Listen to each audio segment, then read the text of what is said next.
You're welcome to the second season of the Naija Filmmaker, a podcast for us to talk about Nigerian filmmakers, their films, and how we can build a diverse and functional industry. I'm your host, Selegot. On this episode, my guest is Emmanuel Okolo. He's a filmmaker, visual consultant, and photographer. He runs The Wedding Doctors, a hub for vendors and clients in the wedding industry. We talk about the Wedding Doctors brand, his early days in film, and how we can compete on the global stage.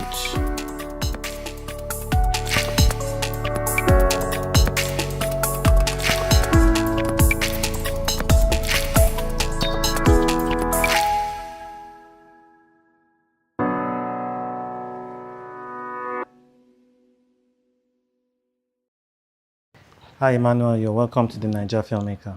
Thank you very much, Mr. Celebaba. So can you introduce yourself? All right, my name is Emmanuel Okolo. I'm the CEO of Popular Mixer Film Studios and the convener of the Wedding Doctors platform. So can you tell us about your journey to filmmaking? Okay, my journey to filmmaking, the thing file is long, but I'll just keep it as brief as I can. Yeah, so first, I think few people know this, but I think I've said this before. I'm an ex-seminarian. Ex-seminarian meaning I'm actually meant to be a priest. Yeah. Well, you know, this thing is a calling. If you're not called by God to walk in his vineyard, he means he has something better for you.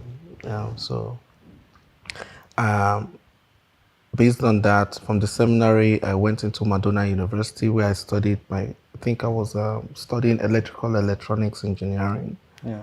Where I think I was there till my final year before I ran away. So running away was what gave birth to me leaving Nigeria for London, for the UK. Why did you run away? I realized the first day I connected wire in my final year. I think my dad asked me to change the phase of the house, and I attempted to do it, knowing too well that I'm an electrical electronics student, engineering student. Yeah. I realized that by the time I connected it and came back upstairs, everybody in the house were just staring at me. And I didn't realize what had gone wrong until I perceived a lot of smoke, burnt appliances. And so my dad goes, Emeka, organic is go. Now translate it. What is it that you said you were, directly. Emeka, what exactly are you studying in Madonna? Yeah. And I go, Daddy, electrical electronics. I said, okay, fine. I'll give you a list of the electronics you've blown now based on this connection. So I think it was then it dawned on me that I wasn't really, yes, I passed through the school, but I didn't let the school pass through me. Yeah. So that's what gave birth to me doing a proper evaluation of my status. And I'm like, okay, you know what? You gotta go.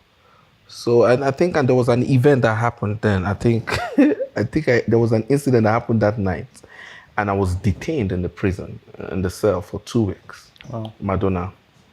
And to cut long story short, I escaped. And when I escaped, I was like, go ye. I said, I would rather escape out of this country. If I've succeeded in escaping from Madonna University, I might as well escape from Nigeria. Yeah. So that's what actually led me to leaving the country. Then I started all over again from the University of Glamorgan.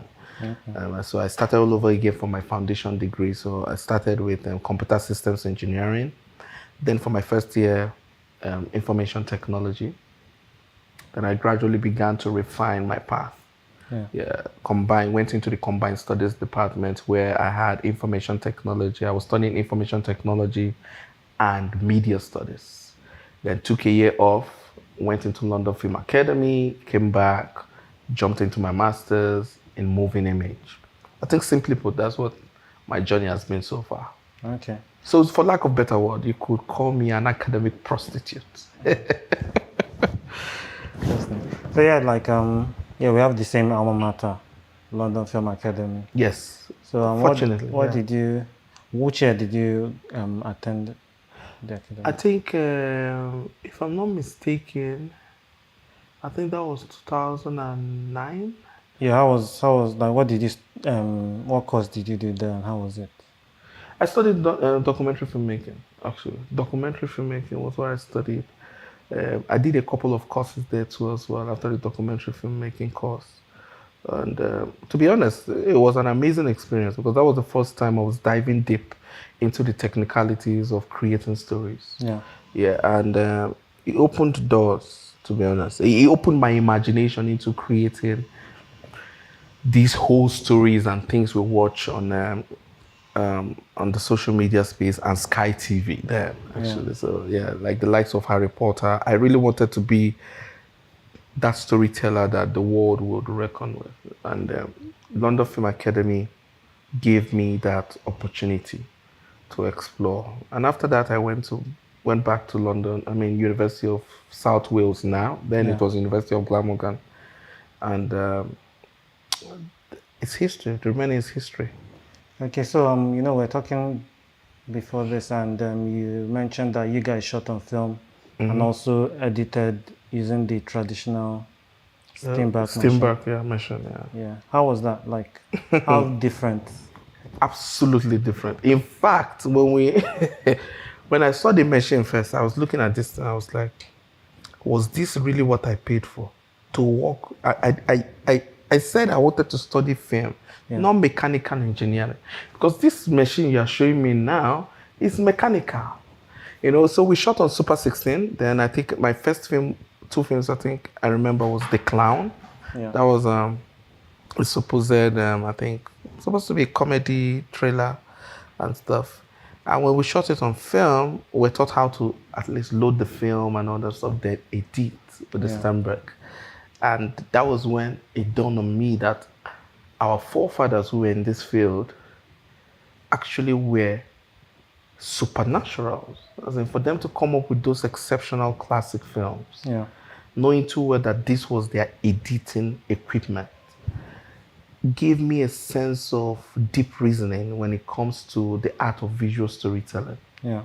And I was like, okay, fine. If they had this, to put this together, and we just have the digital laptops and Avid. In fact, I think after that, they moved us to Avid. Yeah. Avid now complicated the hell out of me. I was like, what is this again? I think it's too complicated. Too complicated. I was like, what is this again? Okay, I say I want computer now. You put me in computer now. Now I am lost. You know, but that didn't stop me. And editing in film, shooting in film and editing was a fantastic experience. I loved it. I can't trade that for anything. And I think that is what, to an extent, has influenced my style of storytelling. Yeah. Because then I pay attention to those cuts, just those cuts, and nothing more. One frame can mess up your film. Yeah. Yeah, and that's what I got to learn using those techniques. Yeah, so you have to be very careful when you're telling your stories in frames. So, you know, the whole process of editing with the Steinbecks, that meant you guys were editing in like dark rooms. Dark rooms, yeah. And was like, so the editing, you basically pieced together the cuts of the film before it developed. Yeah, before it's developed, yeah. No, I think it was developed before we even pasted, yeah, if I remember too well. So they developed the film. Okay.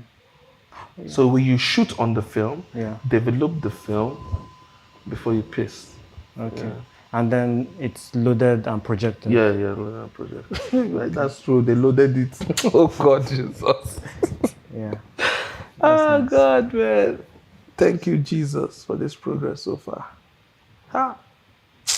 Emeka, you have done well. You know, so what did you do after LFA? So after LFA, I went back to London. I went back to the University of Glamorgan, now University of South Wales, to continue my final year. But fortunately, when I got back, I submitted what I had done for the year. And automatically they said, well, with what you have on your portfolio, then it's good enough to grant you access to study your master's. Yeah. So it's up to you. You have an option on either finishing your final year or doing your master's. And I'm like, as an Igbo man, spend another school fees for final year. I said, give me the master's, my brother. Give it to me. But before they gave me that master's admission, I had to write an exam. Yeah. So at least for them to be sure that this guy knows what he's doing. Fortunately, I passed. I think distinctively too as well. And they were impressed. And luckily, I was the first black student, Nigerian student, to study moving image. And I think after our set, it was discontinued. Wow. Yeah, so that's what happened. Same thing for me. Like, studying, my undergrad was at University of East Anglia, and I did a word mix of computer science, imaging, and multimedia. Wow. And we're the last people that did that course. That course, it felt so good. I was like, because it's quite weird to find them like those combos. Yeah. Yeah, very weird actually. In fact, when I met my lecturer, I think at some point, if she remembers, she was shocked. She was like, "Oh my God, Emmanuel, you're still here." I was like, "No. I'm just staying back, after my studies and stuff." And apparently, when I wanted to, I think they had an alumni meeting, and I was fortunate to be amongst the students then that was championing this, and they automatically said they don't have students who have indicated interest in the course. So again, then it dawned on me, I was like, okay, fine, Emmanuel, I think you guys were the last breed to do this. So go ye and multiply. Try to create replications of you, knowing too well that these courses don't exist anymore, but there should be a reason why this course existed in the first place. Yeah, and that's what, like I said, gave birth to my journey so far. Like, did you have a graduation film? What did you work on for this master's? Yeah, I worked on 2 films. I worked on The Stranger, then The Visitor's Visa. Visitor's Visa was my graduate film. That was my graduate film. All right, let's start with The Stranger. What was the story about? So The Stranger was about a young girl, Mimi, who had a form of mental disorder. Yeah. And that was as a result of the loss of her twin brother. And somehow her status or her mindset affected the whole family. So this Welsh family struggling to survive the ripple effect of the loss of their son. Yeah. And somehow it had affected the girl, and trying to manage this crisis within the family. The dad, who is the husband, decides to engage in extramarital affairs, hoping that will be his own form of redemption or easing off the pain. And as a result of that, he gave birth to a newborn baby, as in the lady got pregnant. Yeah.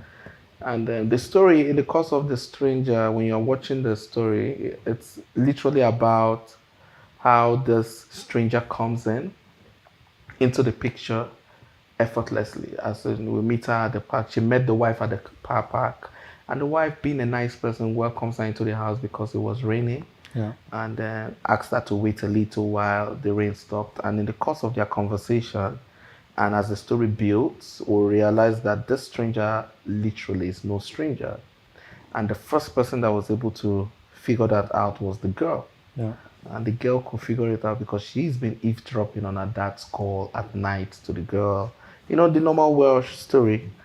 And that's basically what it is. But what I realize now is being, now I'm fast tracking, but being the convener of the Wedding Doctors platform, it's now making sense that I've actually been a fan of family. Yeah, creating those family stories and the ripple effect, the challenges they have, how they are able to ease themselves off it. And, I've always been that fan. And The Stranger was my first directorial debut for me to have and say, okay, fine, I created this. Yeah. Did you take it to festivals? Yeah, fortunately, The Stranger screened at the cinema a couple of times. Then I think it was on BBC One for a couple of months. Yeah. And I think BBC One was the Queen's channel.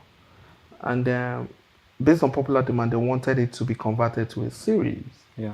But unfortunately, I was a student, so I wasn't entitled to work above 20 hours. And the condition of my visa doesn't permit me to go commercial on it. So Yeah. it meant that I had to go back, reapply, or wait and get an extension, which really, to be honest, as at then, I wasn't looking at settling in the UK. Yeah.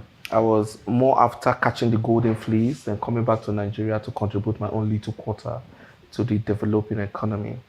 So I wasn't too caught up on settling there. And I'm still not caught up on settling there. I still feel Nigeria still has its huge potentials. And there are too many fantastic stories that happen every microsecond in this country. Yeah. Yeah, that I don't need to pay a scriptwriter to get. So the Visitor's Visa is a family drama tailored around two specific characters, one of which is Chika, and the other girl is, I think I've forgotten her name. But two characters, literally. And one is a Nigerian, the other one is a Welsh citizen. The story, it's about how these two people, despite the fact that they are homeless and they live on the streets, Yeah. how they are able to coexist despite their cultural background, language barrier, belief systems, and what they believe in, literally. So the story is about how this Nigerian girl who is actually homeless on the street as a result of the fact that where she works, there's too much pressure and there are elements of racism. I think when I shot it, there were high rates of racism there. I brought in those elements. So the story literally is about how these two people coexist on the streets despite their religious differences, cultural differences, language barriers, and how they come together to solve and conquer. That's what the Visa project was about.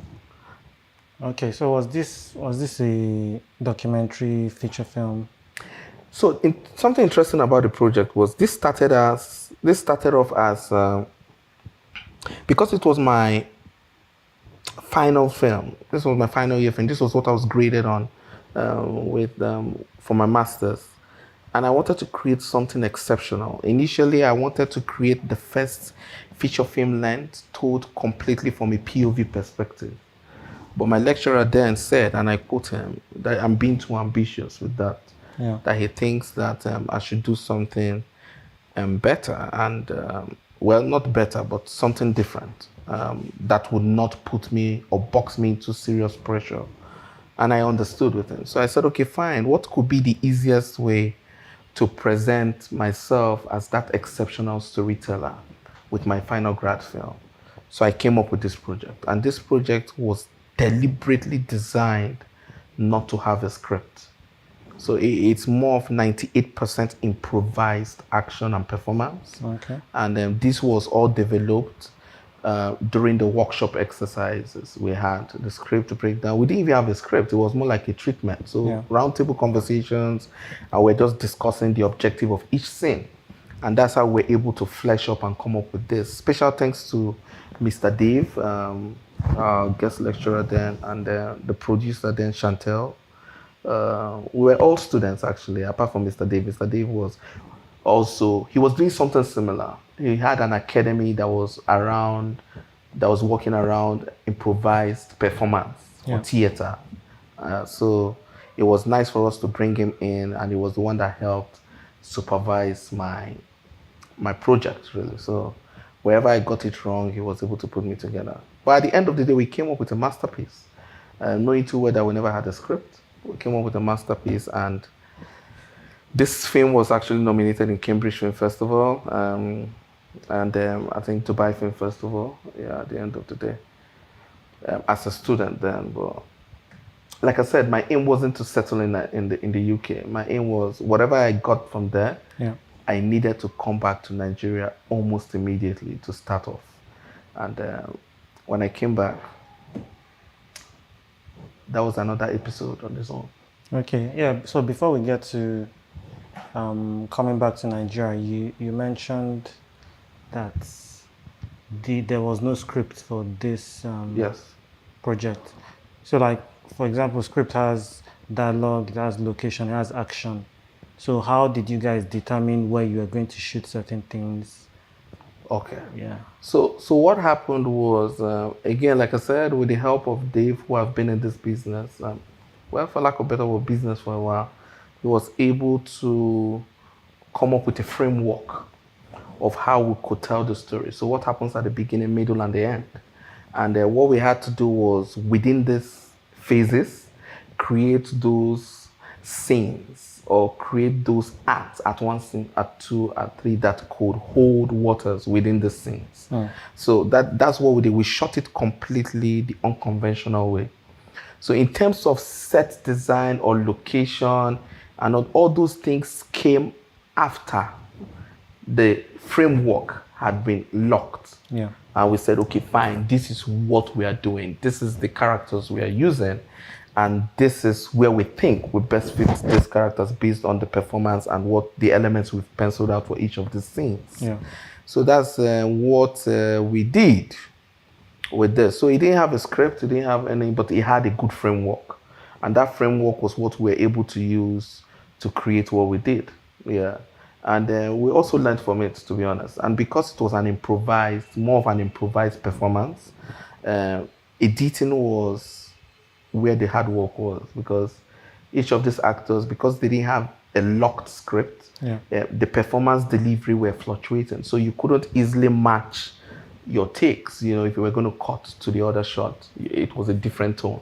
And those are the things I learned in the course of it too also. And yeah, it was completely improvised, and it was an amazing experience in the course of it. Yeah. So you said also you worked with non-actors. Yes. Do you think because they were non-actors, they weren't too used to, having a script, having to work in that? No. Interestingly, I can't even remember his name, but yeah, I think when you watch the film, you'll be able to. I think one of the known actors as then, he was one of the biggest stars in TV, was the lead in Blackwood, BBC Blackwood. He was the white guy that played the guy giving her the envelope. Yeah. Funny enough, by the time we put this together, he was actually one of the most excited actor to try this kind of project, the way we were designing it then. Yeah, because this kind of project so he was really one of those actors that was really excited about it. Using non-actors was because I really wanted to concentrate on the art of the visual storytelling, and more importantly, the story. Yeah. And I saw that as a project where I didn't need known faces to impose their creativity on it. I mean, this was me slightly thinking from a selfish perspective. Yeah. I wanted the project to be an open project where everyone involved would explore the opportunities and see that as a project that, came off out of nothing. And hence the reason I went with non-actors. And even when we had the supposedly big actor, that's the guy that played the key role, I've forgotten his name, so I'm so sorry, it's been a while. I put him in as a guest actor. I didn't put him as a lead. Yeah. He wasn't a lead in any way. And if you watched it, you almost not recognize them. You would recognize more of the leads we projected. And these people have never, ever acted in their entire lives. So it was after this project that I actually told myself, it dawned on me, I was like, okay, you can do this, Emmanuel. You are a different breed of storyteller, a teller. And you might as well go ye and multiply. And that's what actually gave birth to me coming back to Nigeria with that full force of wanting to, explore further. Okay. So what happened when you came back to Nigeria? Another episode on his own. First of all, coming back to Nigeria was one thing. Trying to sell your market in Nigeria, another thing. So what year was this? This was in 2011. Yeah. So when I came back to Nigeria, of course, now you'll be smelling London.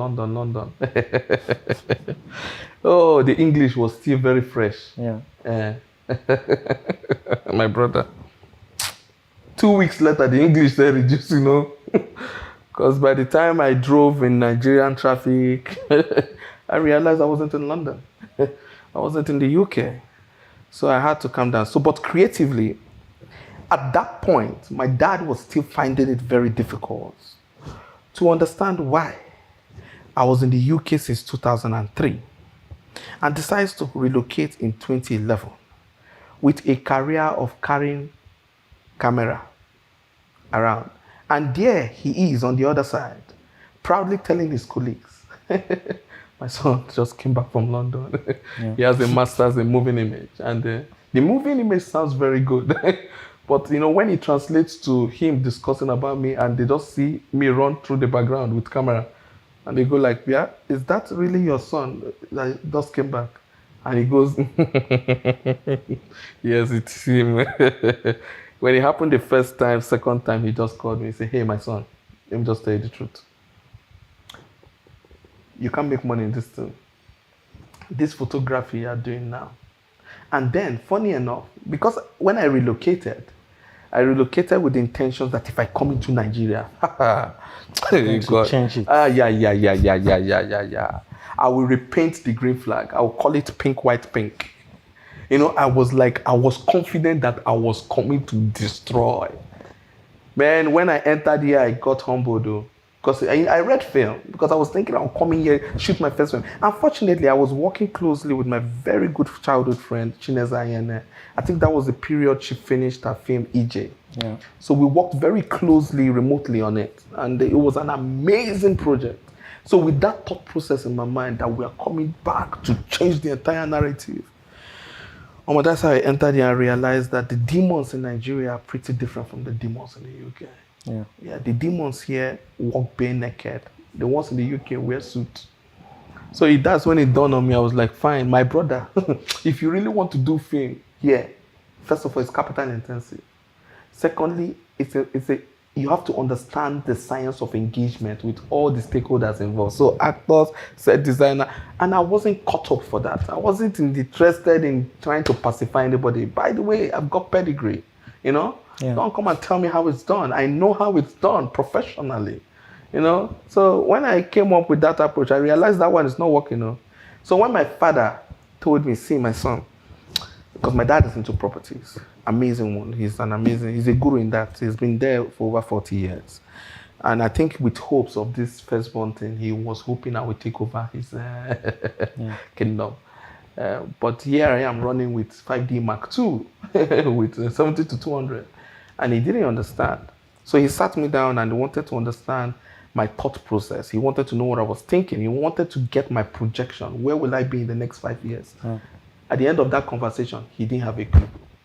Because at that point, everything I learned in London looked like I had to unlearn it because Nigeria was a different ball game. Yeah. So what he told me was, do you know what? You see that your London book, if you will survive in Nigeria, tear it.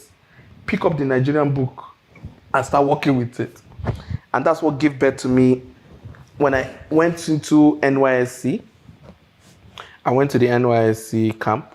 So I was serving Nigeria, my beloved country. And I think it was at that camp I understood my full potential as an entrepreneur. Because then, I think we're over 3,000 campites, whether I will call it campites or 3,000 campees. Which state did you serve? Yeah, I served in Abuja. I was, like I said, I was one of the posh children. Yes. So I mean, select where I was to have. However, it's my Nigeria. I wanted to serve Nigeria closest to the villa, so that I can also influence decisions from the presidency. Anyway, that being said, I got into camp, and that was the incident in the camp was what gave birth to Pablo Mexi today. And I'll summarize it. So I got to camp. The first day I did my registration, and then we had this series of photographers that were taking pictures of people camp. Everybody were in camp for the first time. They really wanted to take pictures. Yeah. And these people were making a lot of money. And I was like, yeah, hey, where you go there? That's people are really making money from this thing. That's 100 naira. Yeah. I said, Jesus Christ. And then I had equipment. I had invested well over £30,000 in my equipment, well over that. I think everything cumulatively I invested was close to £75,000. So I had all the flagship cameras, I had all the lenses, I had all the gears. And I'm like, I can make money from here, you know? So I went back. I looked at the whole, so I did a feasibility studies, for lack of better word. That's big grammar now, they will say it's feasibility. But what I did was I went around every photographer. Yeah.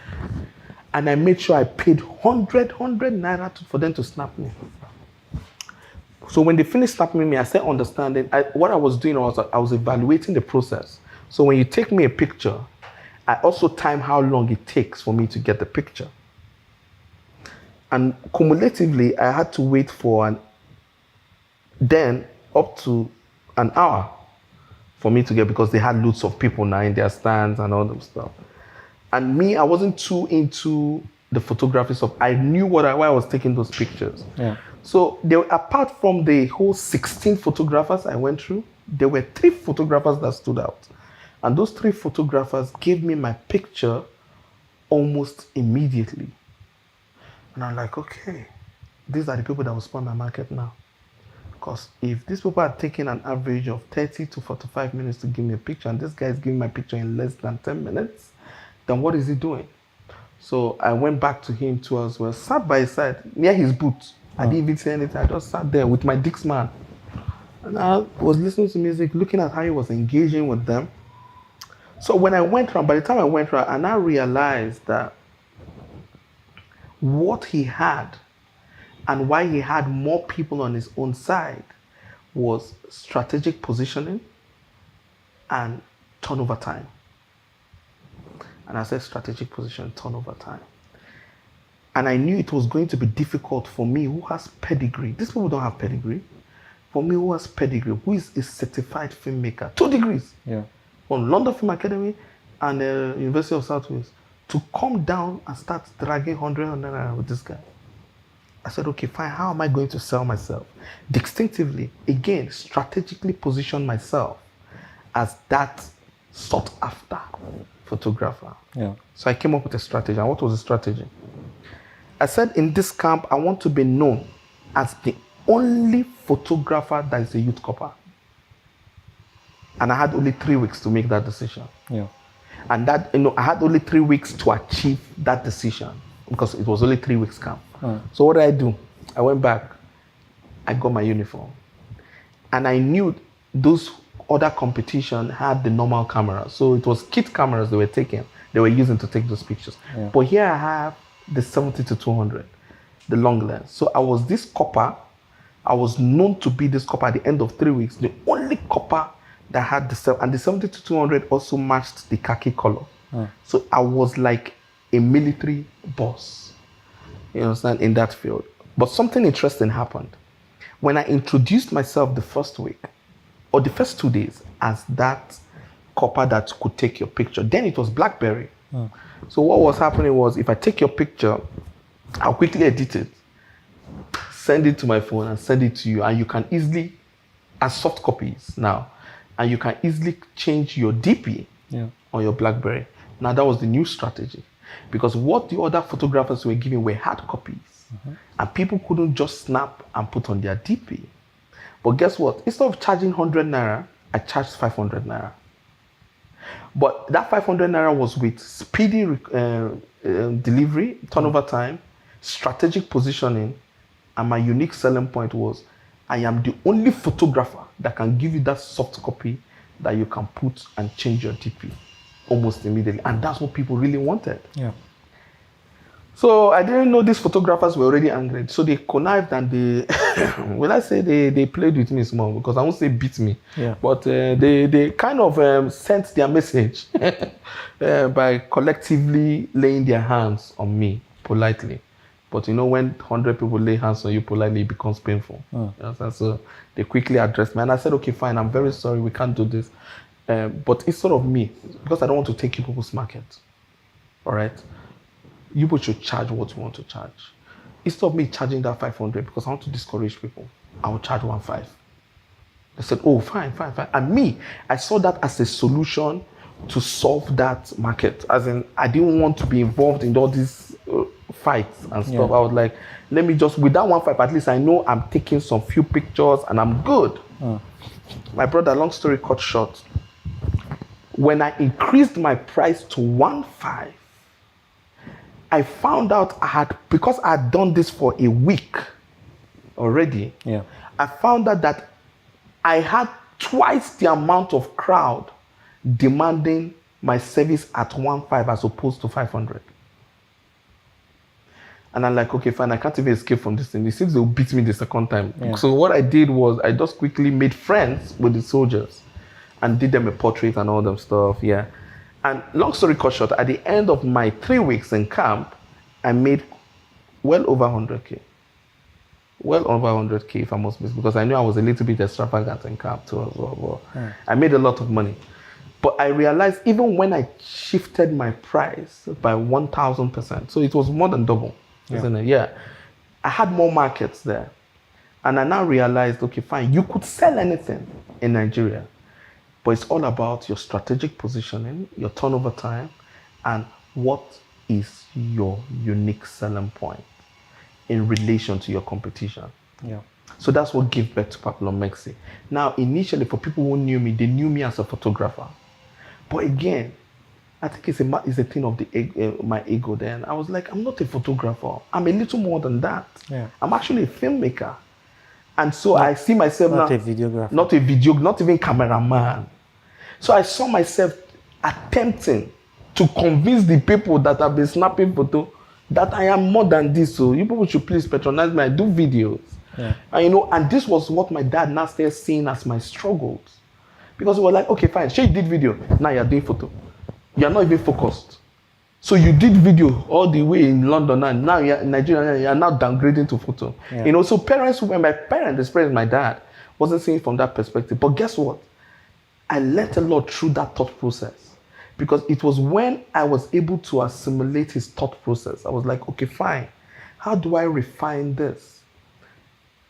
And that's what gave birth to me working on my first project ever as a filmmaker in Nigeria. My first project was my documentary with the US Department of Agriculture. And how I got that job was a different ballgame. I know I don't want to even take much of your time, but if it's fine, we can do it. Yeah, you go. So how I got the job was again through photography. So I took a picture of Jabi Lake Mall. And when I took a picture of that Jabi Lake Mall, I did a long exposure picture of it. So I caught it at the magic hour. And that was my DP on my BlackBerry for a long time. And I had my very good friend there. We're childhood friends, but we went to school together, nursery school and primary school. And we were very, very serious enemies in school because every break we used to fight. This girl, her name is Mariam, very good friend of mine. We always fought every day in school. So fortunately, I think we met up, we caught up, and we became friends on my BlackBerry. So when I put up my DP, I think she took the picture and placed it on her DP. And luckily then, and I think she still works there, she used to work with the biotechnology of Nigeria. So when she put it up, I think her boss saw the picture. And I was like, where is this? She now contacted me. She was like, where is this place? I said, it's Jabi. So I didn't know she was communicating with her boss. So long story cut short, the boss now asked her to call me. And by the time she called me, and she was like, your name, you've been shortlisted to go to US. I was like, hey, see, don't start with that fraud stuff. I'm too smart. I just came back from London. So I know how they play this game. Don't even start it. But lo and behold, she was really adamant. I didn't pay attention to them until they sent representatives to my office.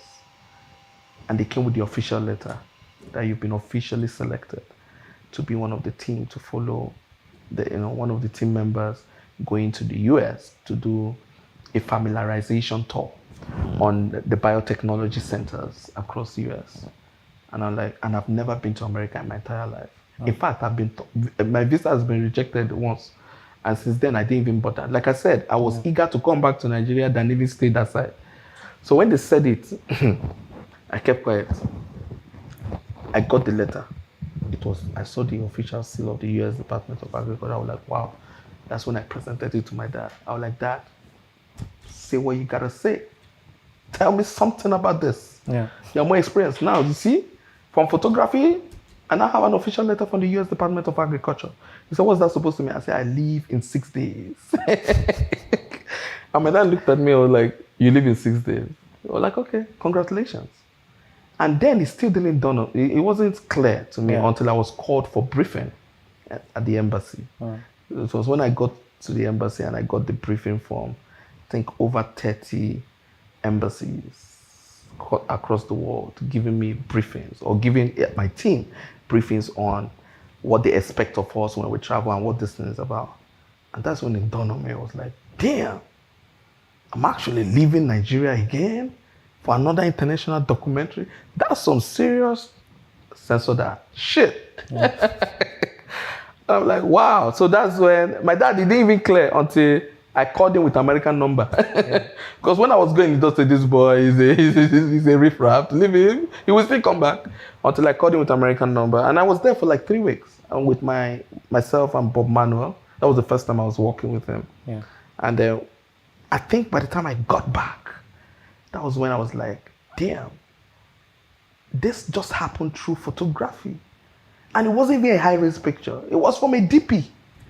And this was what exposed me to me traveling to the supposed America that people are killing themselves for.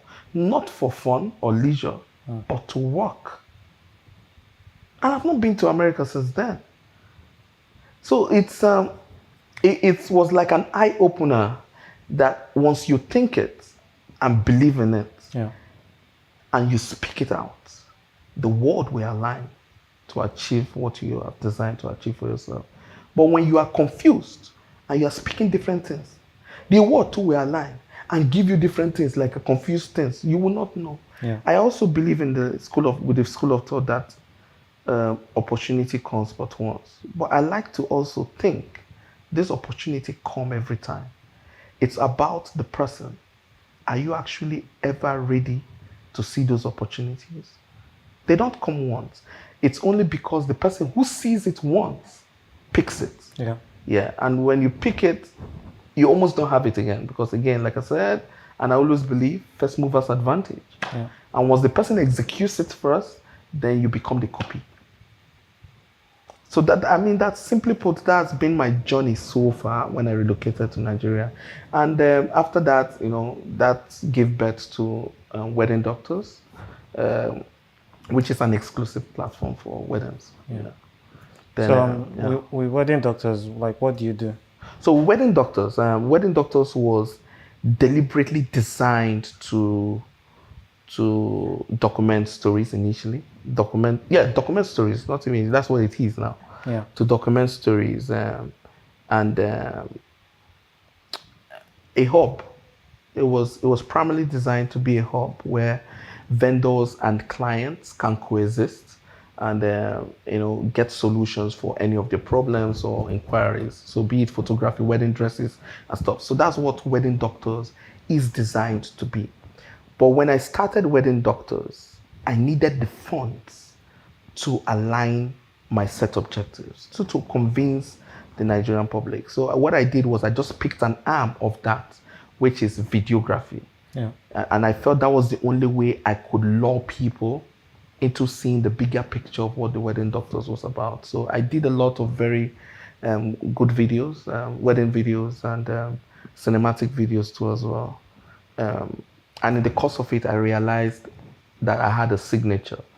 I wasn't more of a cinematic wedding filmmaker. I was more of a storyteller. So I was into the documentary style of storytelling, especially when it comes to weddings. So I felt for me that was going to be more valuable to any client or a potential newlywed that will appreciate their journey so far, as opposed to just concentrating on the wedding day itself. And that has actually evolved with time. So with our visuals was strong enough to provoke people to start talking about the brand. However, in that beginning phase, there are a couple of things I didn't know. There are a couple of challenges I had that I would, now that I am here now, I would have, thinking about it, I would have approached it differently. So there were many things I learned. There were many clients that I stepped on toes. And that's because, again, I was learning on it. I wasn't giving up on it in any way. I didn't approach most of them rightly or professionally as it should be. But I'm actually very glad I came across them, and I would never trade that for anything. So, like I said, we keep making mistakes, and we keep learning on it every day. And Wedding Doctors is one of my baby projects now that experienced all this too as well, and it's still experiencing. But guess what? We're moving higher. Yeah. Yeah. Okay, so I mean, you do wedding documentaries. You do something called the vendors camp. Oh yes. So yes. So I will explain what the Wedding Doctors is now. So, like I said, the Wedding Doctors, simply put, is a hub. Yeah. More like an ecosystem where I said the clients, potential newlyweds, and vendors can coexist. So when I looked into the wedding scene, I think this happened a couple of years ago, I realized that there was a lot we as vendors weren't seeing as a then. I think we were so caught up in the whole celebration of weddings, and we actually forgot the ripple effect of our services to our clients. Yeah. So by ripple effect, I mean we didn't understand what it was going to take. Or is it take? No, we didn't understand where our services are cut short abruptly. So we will look at ourselves selling our wedding services to our clients and all that stuff, but we forget the ripple effect of our services. Most of them are not returning clients. Yeah. Then another thing that primarily influenced my decision to create this path was I realized that there were too many, and there is still a lot of content online to help you make a decision on what you want to do. So you could sit at the comfort of your home and just plan your wedding, because there's a lot of content around weddings. You want to get the wedding dresses, there are too many vendors you can Google. And I'm like, oh wow, this is fantastic. We've really grown. The wedding industry in Nigeria has really grown to be that solution that you can sit in the comfort of your home, your office, your house, your friends, and just plan your wedding. But I also realized that there's a very huge loophole. And what's that loophole? There isn't enough content online, that same digital media space, to help sustain your marriage when the troubles come. Just as much as you have enough content online to help you plan your wedding, I still feel you need that same amount of content online to help you keep your marriage. But that is where we are all slacking. Yeah. So most of the vendors I come across, I also try to tell them, whatever you are doing for your clients, you should kind of make it a little bit future-proof, whereby they don't only come back once, they should be coming back often. And to be honest, this decision was what gave birth to our new structure now, the Wedding Doctor structure. So under the Wedding Doctor structure now, we have 13 segments of the wedding, as opposed to the wedding videographer, cameraman, and all that stuff. So now, we realize that first things first, as clients, you want to plan your wedding. Yeah. Where do you go to first? The digital media space. But when you go to that digital media space, who are you looking for? You are looking for vendors. And when you find these vendors, you contact them, right? And when you contact them, you request for a rate card. And when you give you your rate card, that's where wahala starts. You are too expensive. How can I pay this amount? What is this? Oh my, can't you give me special discount? I'm doing weddings, like it's 5 days and stuff. And I mean, it's fine for you to have your good negotiating power. But again, I felt the vendors were taken for granted. These are people that are top professionals in their field, trying to render exceptional service to you. Yeah.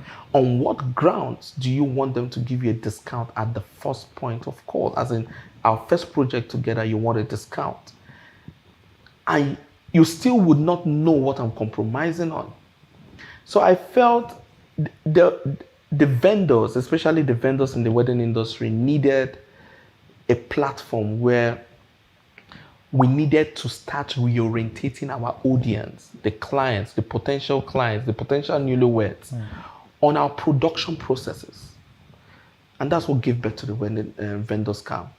So the vendors camp, simply put, is supposed to be that segment where every vendor has the opportunity to, like they say in Nigeria, sell their market. I believe the reason clients or potential clients, which I don't blame them at all, try to negotiate us beyond our value, it's because they do not even in any way understand our production process. Yeah. And we've not informed them about that. We've not told them the ripple effect of some decisions we take that affect the production timeline, which, to be honest, I've been a victim for a couple of years. Yeah. Yeah. And they always think is something you could do or you can pick out of the shelf and just execute and deliver. And for me, I think the wedding industry can be a little bit more healthier if the clients understand the value of what they are getting. Yeah, not just the final deliverables. But if the vendors can take a step back and reevaluate their processes and look for the best way to bring it to life and showcase this to their target audience, I don't see any reason why a client will want to negotiate you beyond or below your value. Yeah. And that's what the Wedding Doctors is set to achieve, solely to reorientate the target audience, the clients, on the values of why these vendors charge what they charge. Yeah, so that's the solution we created for them. Then we also have other segments. We have Wedding 101.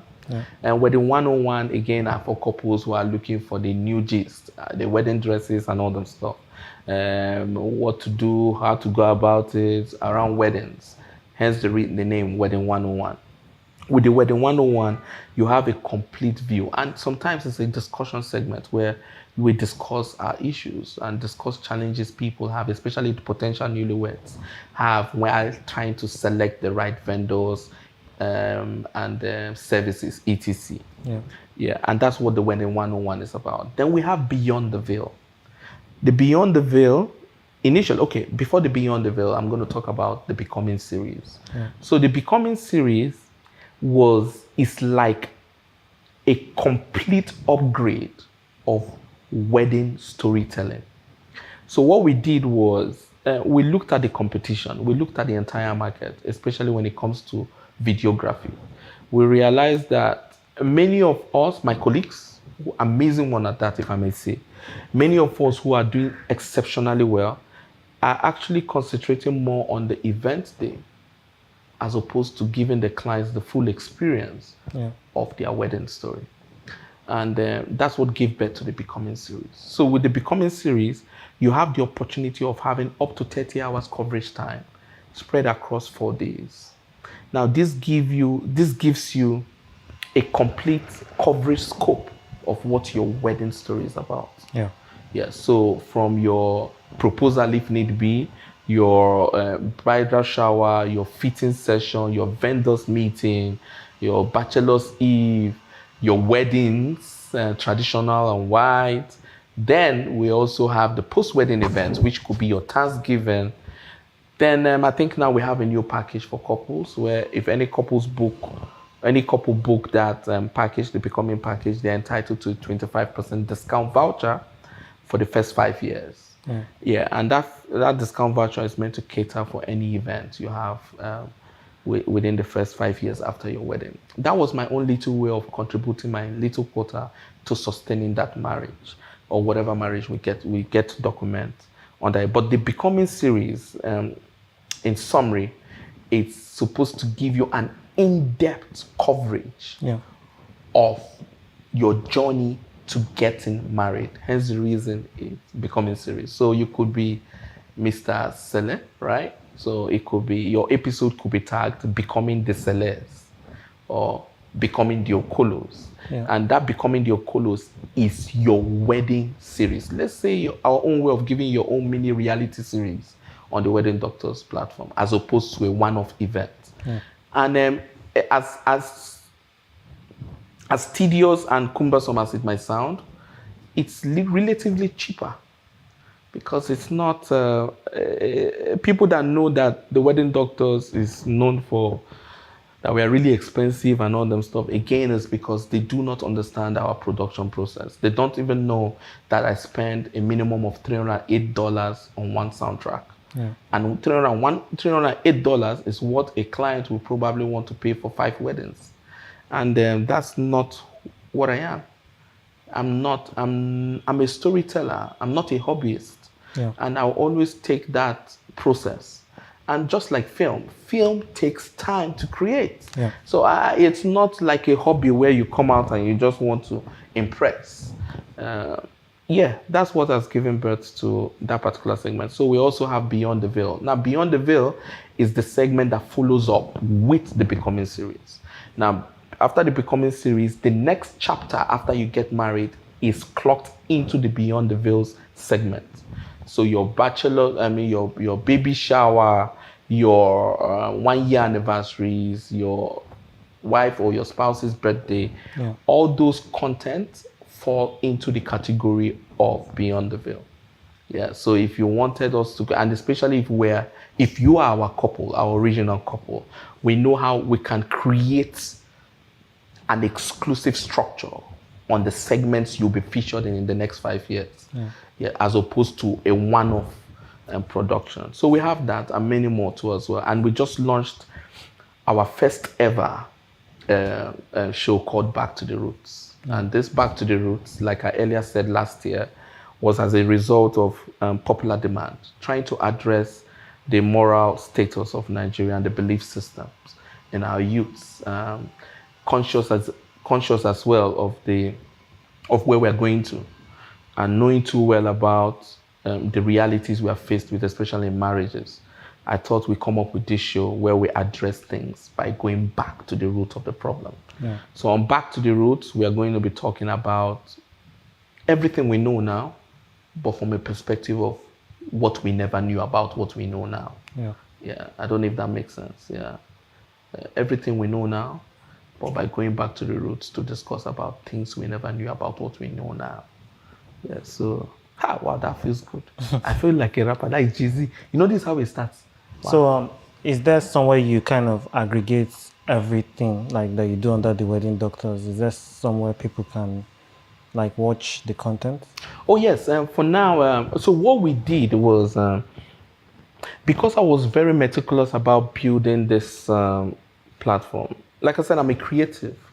I deliberately, for the past 1 year, wanted to test the market. And I'm still testing the market. And when we did that, it's the feedback we get from that we've been using to structure, get it a little better than what is out there. So for now, most of the contents you will see online are also on our YouTube channel. So the Wedding Doctors, that's our YouTube channel. You won't see a lot of them there. I think we have more than 61 episodes of different segments. But that is to give you an idea of the visual structure and the content we are creating for this. We are presently putting things together, and we have very big top players in the media space that have indicated interest with our content. And that's why we took a break. And we said, okay, fine, we won't be releasing too much of those contents because we have these big players who are knocking themselves out on seeing how they can get this content, knowing too well that these contents are pretty originals of the Wedding Doctors. So yeah, they'll be seeing a lot of our content coming up soon. Amazing content coming up soon. Okay, can't wait for it. So let's get a bit philosophical. Going back to LFA, something that tried to emphasize was the need for collaboration. What are your thoughts on that? I've always been preaching this for the past 2 years. I figured out that was the only problem we had in Nigeria. Everyone seems to be kings in their own empire, which is fine.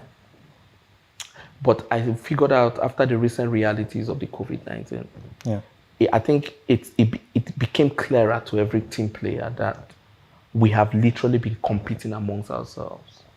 And hence the reason we can't compete on the world stage. So, and like I said, that's what the Wedding Doctors were designed to be. A hub where clients and vendors can coexist. And by coexisting, you are collaborating Yeah. in projects. Clients shouldn't be able to, after booking me as a videographer, they are now going outside that system to look for another videographer to brand their company. They should be able to come back to that platform and say, okay, fine. Do you guys do videos for companies? They should be able to find solutions within that platform to aid that. And because we've established that system where all vendors can work together, it will be easier and to an extent even cheaper for them to get their works done. So I've been a very, very, very serious advocate for collaboration over competition. There's no need competing with me. And I know they always say your biggest competition is yourself, but I still think that the biggest problem we have in Nigeria and Africa as a whole is we do not have the spirit of collaboration. And hence the reason we always see our associates as threats. I don't see the reason why I'll be threatened by you, knowing too well that you exhibit some kind of exclusive, you have your exclusive signatures.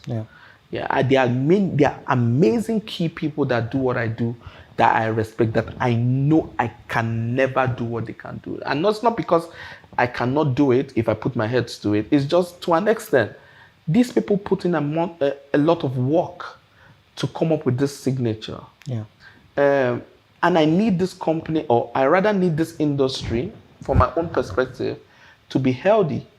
So I want to be able to collaborate with multiple people because of their signatures, not because I know your father or you know my mother. Yeah. So that's my own ideology, and I think that's what we got from the London Film Academy. They taught us more about collaborations over competition. And when I came back to Nigeria to apply that, so I had to start hustling on my own. But even in the midst of hustling, I started creating these exclusive segments, funding them on my own. And just to at least spread the news as much as I can that we could do a little more than that, competing amongst ourselves. We should be able to come up with collaborative effort. And that's what gave birth to my first series, Beyond the Veil. So that first series, Beyond the Veil, was fully collaboration. And I was deliberate about the people I wanted to use. Deliberate in the sense that I didn't want to use film experts. I didn't want to use film technical experts. I wanted, because I was in the wedding scene, it was literally 100% wedding vendors that came together to create the first ever web series. So when you look at them, they don't have pedigrees from film. The set designer we used was a wedding decorator. Well, I'm a filmmaker, yes, but I'm literally in the wedding scene. So I was the director. You get the actors, are actors. But every other technical elements we had in it were wedding vendors. And I'm like, if we could do this collaboratively, and this has actually gone out there, we could do more. So do you have plans on making like a narrative project to film documentary? I have plans this year. So this year we have works going on already. I think we are the third phase of 3 of our projects. So we are hoping to come up with 3 series this year, 3 standalone series, and 3 movies this year. So I'm working on a couple of, and we've been working for the past year. So I think this year is our year.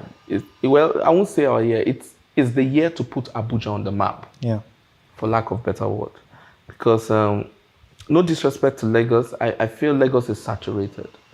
And when you mention creatives, I think there are fantastic creatives in Abuja. Definitely. But the problem we've had is we've been competing amongst ourselves. We've not been collaborating. And I think it's about time we keep our differences and just collectively say, guy, let's achieve one thing. Let's put Abuja on the map. Every other thing should follow afterwards. But let's collaborate and put Abuja on the map. For once, let's just take away the financial benefits. and just come up with something. Yeah. And not until we are able to do that, we will still be competing amongst ourselves. We will still be scrabbling for the wedding videos when we know we could create wedding films and reality series. Yeah. Yeah. Okay, so you have film running through your veins and you love Nigeria. So what do you think needs to improve with the Nigerian film industry for us to, transcend where we currently are?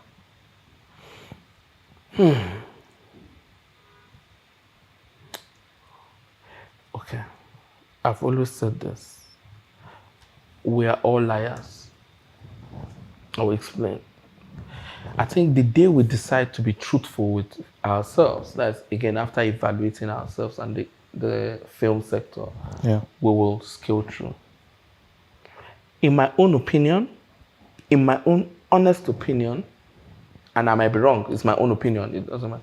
I still haven't seen any good actor from Nigeria. I still haven't seen any fantastic actor from Nigeria. And my decision is largely influenced from where I see Nigerians and Nigerian actors, and that is the global stage. Yeah. Yeah. So if I'm looking at the global stage now, I don't see that Nigerian representative in the acting field, for example. And that is largely influenced by the quality of what we know around film. Yeah, because I still think in this same Nigeria, they are amazing, amazing actors. Oh my God, you don't even have a clue. Yeah. Amazing actors. But how did these mediocres get to where they got to? I mean, you have all these new actors and actresses coming up and saying they're good, and all of a sudden they have 1.5 million followers. And I'm like, simply put, have you shot on film? Because as simple as shooting on film, if you have shot on film, you would at least understand the world language when I say you are no actor yet, because you're just doing digital. Because by the time you shoot on film, I know that the focus puller needs a certain distance from you, and you can't be walking around and delivering your lines. Then you would know that this is serious business. I still think most of the actors that are supposedly good now are hobbyists and opportunists. We are not truthfully actors as we should be. And most of us are not willing to learn. We just think we have arrived. Yeah. And they think they can still call the shot for a director who is supposed to direct the scene. So there is a lot that I think can change in the Nigerian sector, film sector. One of which is, for the directors, you must decide which side of the table you are on. Are you a financially driven director or an impact-driven director? Yeah. Whatever side you take will influence any other decision you take afterwards. If you're an impact-driven director, then I think you should be yielding towards breeding new faces, changing the narrative. But if you're financially driven, then you can damn the consequences and forget the whole global film language. We don't need it. Just need to make your money from Alaba market and you get out. But guess what? The new breeds of filmmakers, especially the people living after us, are getting smarter. So you will fade off.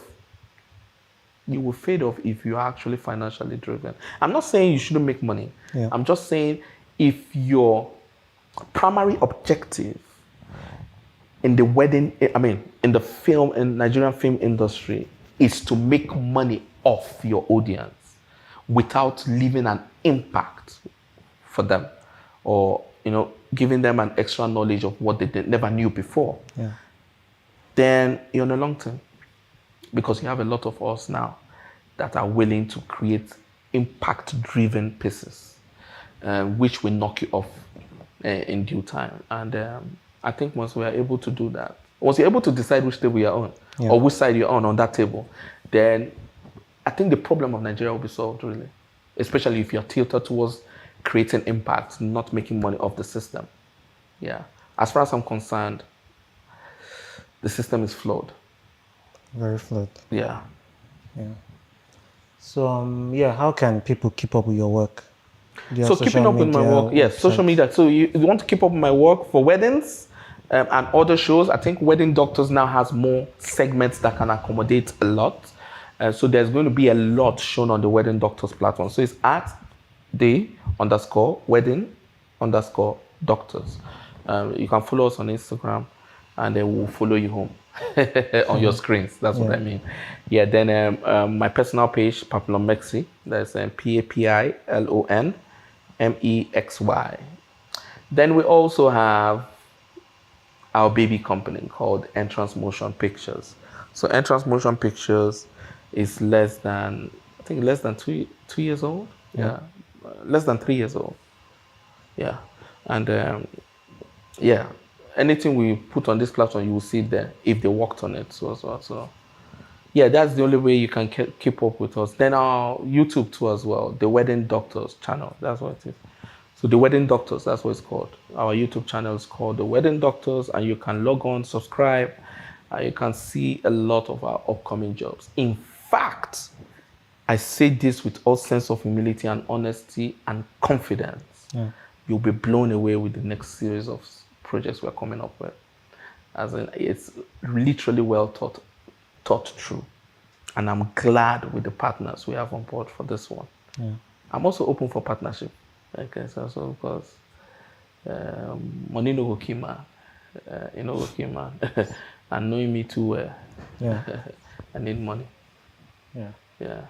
All right. Thanks, Emmanuel, for coming on the podcast. You're very much welcome, my brother.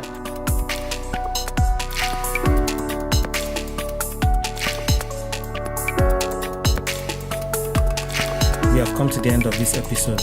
Please remember to leave a rating and a review. Follow me on Instagram and Twitter at @SelectGolfFilm, and the podcast also on Instagram and Twitter at the Naija Filmmaker. See you on the next episode. Have a good one.